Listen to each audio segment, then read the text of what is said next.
The Porsche 911, the BMW M3, and the Mazda freaking Miata. All are great cars. The problem is that not all cars can live up to these standards. And some just kind of miss the mark. So today on Idealist, 7 cars that were total flip-flops, or just flops.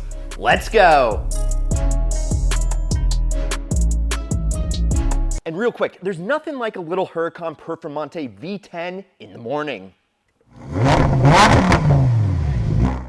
Okay, if you've ever imagined yourself turning heads in a jaw-dropping supercar, you are in the right place. Sign up. Sign up for the Ideal Collective. Right now, it is completely free, and I've linked to it in the pinned first comment down below. And just by signing up, you'll be the first to know about the Ideal car giveaway. Spots are limited, so sign up today. Again, it's in the pinned first comment, and now, back to the show. All right, let's dig right in with the Toyota Supra. No, I'm not talking about the Mark V or even the Mark III. I'm talking about the Mac Daddy of them all. The Mark IV Supra, baby. We know you're gonna be triggered, and this car is probably the reason that you clicked on the thumbnail in the first place. But just hear us out. When it came out, it was overweight, too expensive, and sales proof. Initially, they couldn't even sell them. From the beginning, the Mark IV Supra was seen as a GT car and not a sports car like its previous generations. It got the reputation of being large and comfortable, you know, that dad bod, for its class. Similar to the Mitsubishi 3000 GT, as such, there wasn't really a reason to buy one. Most people bought Porsches and Corvettes instead, because they were way sportier than the bloated Supra, which led to poor sales for the Supras. Until...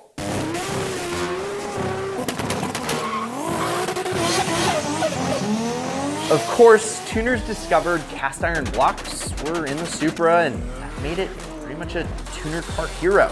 The 2JZ, it was bulletproof. And without touching the bottom end, just slapping on a huge massive turbo, and you'd have yourself one hell of a supercar slayer. Now, most of the time with that power, your car would be less reliable than phone service in the middle of the ocean. But not with the Supra. Once the legend of the 2JZ was unleashed, the Supra couldn't be stopped. Of course, the rise to fame couldn't have happened without the Fast and Furious, which introduced the car to a whole new generation. While the Supra is a legend today, it wasn't always the case. In the beginning, it was a complete failure. Like the Supra, Mazda built a sports car with promising potential. But the RX-8 was a huge swing and a miss. Do you even remember the RX-8? I bet you forgot it even existed. Well, unless you watched that one X-Men movie recently. While it was sold here in the States for nearly 10 years, you'd have a hard time finding one on the road today because, well, the RX-8 is the poster child of unreliability, as they blew up more often than even a Ford Pinto. Luckily for the RX-8, it wasn't the whole car that would explode, but rather its engines. You see, Mazda's RX-8 didn't just have a normal internal combustion engine.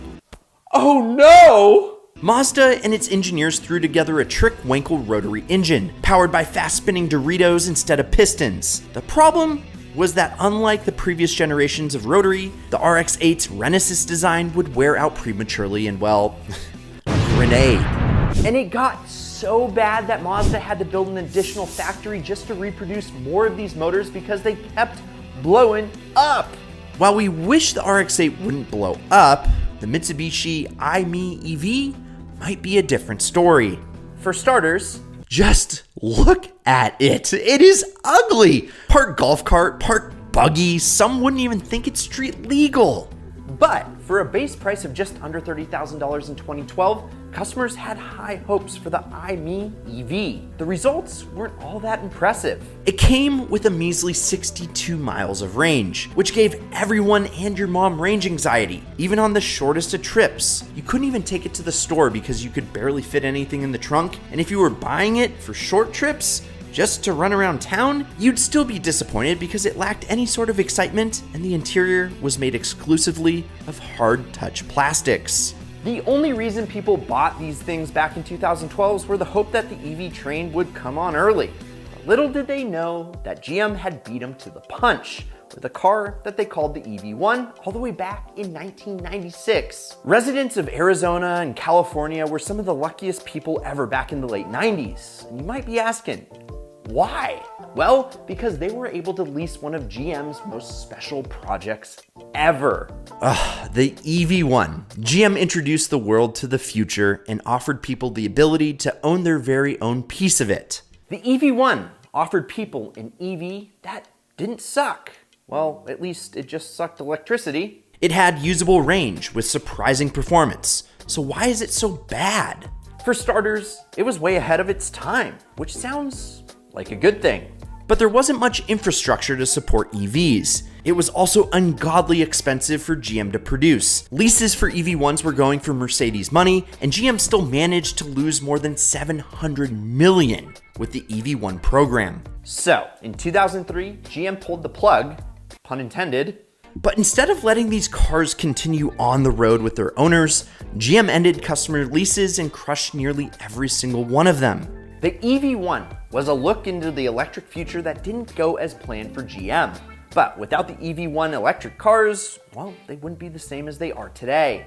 Luckily, still about 40 EV1s remain, hidden somewhere in museums and colleges. That's 40 more cars than there should have been with Suzuki's, well, X90. If you close one eye and squint with the other and you look at it, you're probably as confused as I am.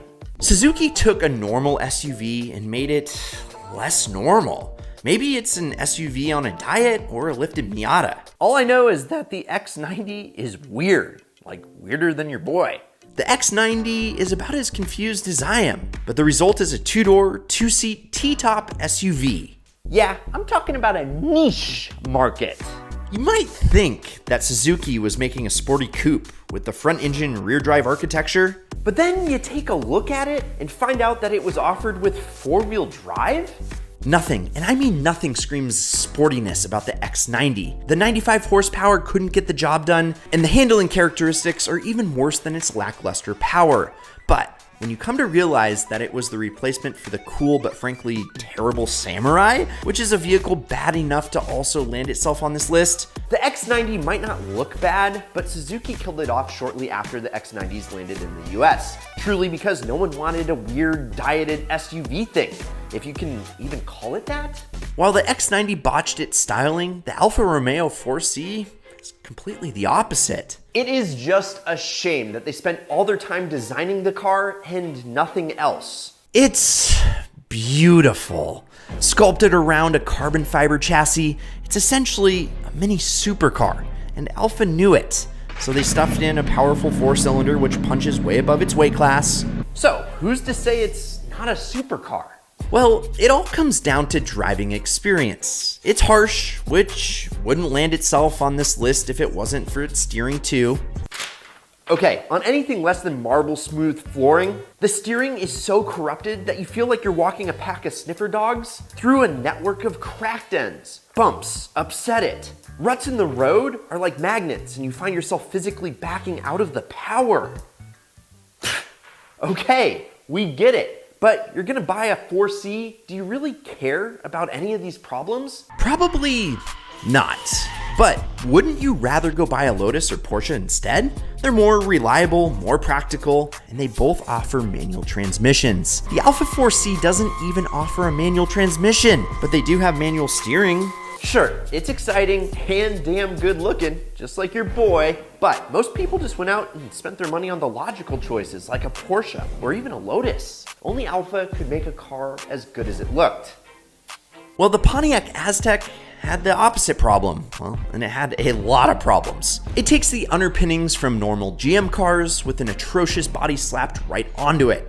But it wasn't just the poorly designed exterior that makes the Aztek one of the worst cars ever made. The quality of the engineering and materials used in the Aztek were subpar even for children playing with Legos. Pontiac used plastic everywhere. From the dashboard to all that body cladding on the exterior, not only was the design from these materials polarizing, but brittle too. The disgrace of the Aztek was one of the final nails in the coffin for Pontiac. Walter White even grew tired of his, and he sold it for $50. So, the Aztek, you know it, you hate it, and it is one of the worst cars of all time. So there you have it, 7 cars that are absolute failures. Which one is the worst on this idea list? Well, I'd have to give it to the 4C because it could have been so good, but it just fell short. That's not ideal. If we missed any, let us know in the comments below. Also, go check out this video if you want to check out another Ideal vid, or check out what YouTube recommends you watch down here. I'm Brad, this is Ideal. Please like, subscribe, and promise me one thing, keep living the Ideal lifestyle.